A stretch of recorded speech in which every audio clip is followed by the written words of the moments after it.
निद्रा। परिभाषा। निद्रा तु वैष्णवी पापमानुपदिशन्ति। निद्रा विष्णु भगवान की माया स्वरूप है। इसे पापिनी भी कहा जाता है क्योंकि नित्य शुभ कर्मों के व्यापार का नाश करती है। निद्रा की उत्पत्ति पे आते हैं। यदा तु मनसि क्लान्ते कर्मात्मनः क्लमान्विता विषयेभ्यो निर्वर्तन्ते तदा स्वपिति मानवः।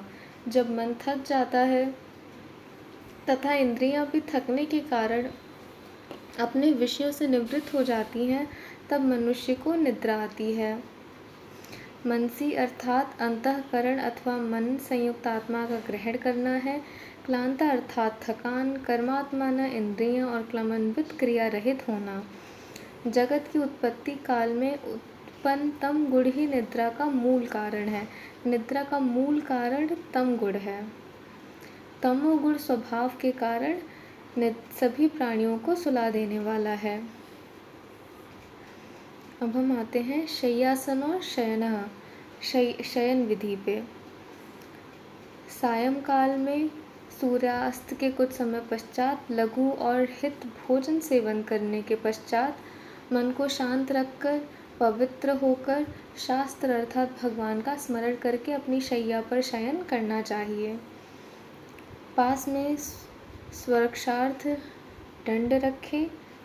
सहायक व्यक्ति पुत्र पौत्र नौकर इत्यादि को सानिध्य रखते हुए सोएं और धर्म चिंतन करते हुए निद्रा करें। अब शैया का जो आसन है वो कैसा होना चाहिए और उसके गुणों का वर्णन किया गया है। पवित्र स्थान पर भीड़ भाड़ वाला ना हो या एकांत में ना हो। शैया उपधान से युक्त हो। स्वस्तीर्ण विस्तीर्ण अर्थात पर्याप्त लंबाई और चौड़ाई वाली हो। समतल और सुखदायक शैया होनी चाहिए। शैया घुटने तक ऊंची होनी चाहिए। शैया मृदु शुभ होनी चाहिए। सोते समय सिर पूर्व या दक्षिण दिशा की ओर होना चाहिए। गुरु देवताओं की तरफ पाँव नहीं फैलाने चाहिए और रात्रि के पूर्व भाग और अंतिम भाग में धर्म का चिंतन करना चाहिए। निद्रा के प्रमाण पे आते हैं। प्रकृति आहार व्यवसाय व्यय और सात्म्य असात्म्य को भिन्नता से होने से निद्रा का प्रमाण निश्चित नहीं किया जा सकता है। दक्ष संहिता के अनुसार 2 याम यानी 2 से 8 घंटों का होना चाहिए। यह समय प्रौढ़ व्यक्ति के लिए पर्याप्त हो सकता है। इस तरह बाल वृद्ध एवं तरुण व्यक्ति के लिए निद्रा का समय भिन्न होता है। सम्यक निद्रा के लाभ। उचित मात्रा में निद्रा सेवन करने से सुख और आयु की वृद्धि होती है। निद्रा एतम सुखम दुखम पुष्टिकार्षम बलाबलम विष्टा क्लीवता ज्ञानम अज्ञानम जीवितम न च। सम्यक पूर्वक निद्रा से सुख, देह की पुष्टि, बल, वृश्य शक्ति, ज्ञान और जीवन का लाभ मिलता है। और समय पर निद्रा सेवन से पुष्टिवर्ण, उत्साह, अग्नि वृद्धि, अतीन्द्रिय चय धातुओं को साम्यावस्था में लाता है। निद्रा भोजन के पश्चात निद्रा करने से वात और पित्त का नाश और कफ को बढ़ाकर शरीर को पुष्टि सुख देता है। निद्रा के भेद। यह था इम्पोर्टेंट टॉपिक। चरक के अनुसार 6 भेद हैं। वाग्भट के अनुसार 7 भेद हैं और सुश्रुत के अनुसार 3 भेद हैं। चरक के अनुसार पहले देखते हैं। तमोभव निद्रा तमोगुण से उत्पन्न होती है। श्लेष्म समुद्भव कफ गुण से उत्पन्न। मन शरीर श्रम समुद्भव परिश्रम से उत्पन्न। आगंतुकी निद्रा जो निद्रा अकारण ही अरिष्ट रूप में आती है। व्याधानुवर्तनी जो व्याधि अर्थात रोग के कारण उत्पन्न होती है। रात्रि स्वभाव प्रभाव निद्रा स्वभाव से आने वाली निद्रा अर्थात प्राकृतिक निद्रा। अब वाग्भटाचार्य ने क्या किया है कि मन श्रम शरीर समुद्भव निद्रा को पृथक पृथक करके 7 निद्रा का वर्णन किया है। सुश्रुत के अनुसार 3 कौन सी हैं? वैष्णवी, तामसी और वैकारिक।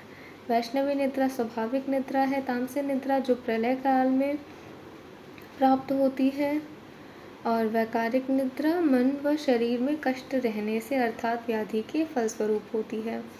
अहित निद्रा का दोष। अकाल में निद्रा का सेवन समय से अति निद्रा का सेवन करने से अथवा निद्रा का सेवन न करने से सुख एवं आयु को नष्ट करता है।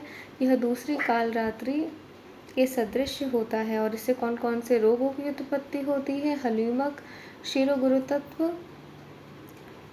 स्थैमित्य, ज्वर, भ्रम, मतिभ्रंश, स्रोतोअवरोध, मंदाग्नि, शोक, अरोचक, हृदलास, पीनस, अर्धावेदक, कंडू, कोट, कास, तंद्रा, गलरोग, विषवेग प्रवृत्ति, यह सब अहित निद्रा से होते हैं। ये एक फ्लोचार्ट बना हुआ है। अति निद्रा, इससे कफ की वृद्धि होती है। फिर अग्नि मंद होती है, उसके फलस्वरूप आम उत्पत्ति होती है, जिसके फलस्वरूप स्रोतोअवरोध होता है। फिर गुरु गात्रस्य, उससे आलस्य उत्पन्न होता है और इसीलिए अति निद्रा की उत्पत्ति होती है। अति निद्रा नाश के उपाय। अति निद्रा की चिकित्सा कैसी है? शोधन कर्म करते हैं, वमन, रक्तमोक्षण, विरेचन और नस्य। मानसिक उपाय हैं भय, चिंता, हर्ष और क्रोध। शारीरिक उपाय व्यायाम, धूमपान, उपवास, सुखशय्या और मैथुन। आहारज उपाय हैं रुक्ष, तीक्ष्ण और कटु भोजन। रात्रि जागरण और दीवा स्वप्न के गुण। रात्रि जागरण से शरीर रुक्ष होता है, क्योंकि रात्रि जागरण से वात का प्रकोप होता है। दीवा स्वप्न से शरीर में स्निग्धता एवं कफ वृद्धि होती है, क्योंकि दीवा स्वप्न से कफ की वृद्धि होती है। बैठे बैठे निद्रा करने से अरूक्ष और अनभिसंधि होता है। दीवा स्वप्न के योग्य व्यक्ति कौन कौन से हैं? ग्रीष्म ऋतु में शरीर में रुक्षता बढ़ती है, इसलिए दीवा शयन करना है। ग्रीष्म ऋतु इकलौती ऐसी ऋतु है जिसमें दीवा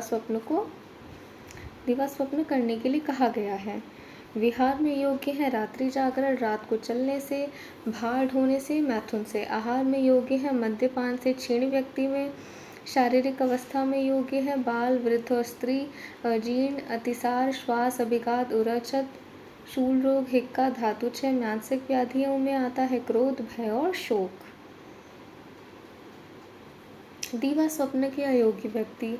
नित्य से स्नेह का सेवन करने वाले व्यक्ति, स्वस्थ व्यक्ति, कफ प्रकृति पुरुष और मेदस्वी पुरुष। व्याधियों में कफजन्य रोग, दूषित विष पीड़ित और संतर्पणजन्य व्याधियाँ अर्थात प्रमेह हो गया जैसे। इन सभी व्यक्तियों को किसी भी ऋतु में दीवा स्वप्न नहीं करना चाहिए। निद्रा नाश के कारण कौन कौन से हैं? विहार में कारण हो जाएगा शोधन कर्म, दैनिक कार्य में अति व्यायाम, व्यवाय, धूम्रपान, लंघन, उपवास, अवस्था में वृद्धावस्था और वात प्रकृति।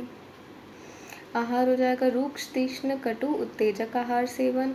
व्याधिग्रस्त व्यक्ति में वात पित्तज व्याधि, धातुक्षय व्याधि, यह सब निद्रा नाश के कारण है। निद्रा नाश की चिकित्सा क्या है? विहार में क्या करना चाहिए? अंगमर्दन और तैलमर्दन, उपटन अर्थात उद्वर्तन लगाएं, तैल पूरण करें, शिरोभ्यंग, स्नान, अक्षितर्पण। आहार में दूध, इक्षुरस मांस सेवन, जलचर और अनु प्राणी पक्षियों का मांस, गुड़ एवं पिष्ट निर्मित पदार्थ, मद्य के प्रकार, दूध और दूध के विकार। सुश्रुत के अनुसार घृत, द्राक्षा, शर्करा, इक्षु विकार और बिलैश एवं विष्कर मांस का सेवन। स्वप्न क्या होता है? जब मनुष्य पूर्ण निद्रा में न होता है तब वह इंद्रियों की अधिष्ठाता एवं प्रेरक मन द्वारा फल युक्त अथवा फल रहित अनेक प्रकार के स्वप्न देखता है। जागृत अथवा सुषुप्ति अवस्थाओं में स्वप्न नहीं आते हैं, क्योंकि मन जागृत अवस्था में सत्व गुण प्रधान रहता है एवं सोने के बाद वो सुप्तावस्था में वो रजोगुण प्रधान हो जाता है। जागृत व सुप्त के मध्यम की अवस्था में तमोगुण प्रधान रहता है, तब स्वप्न उत्पन्न होता है।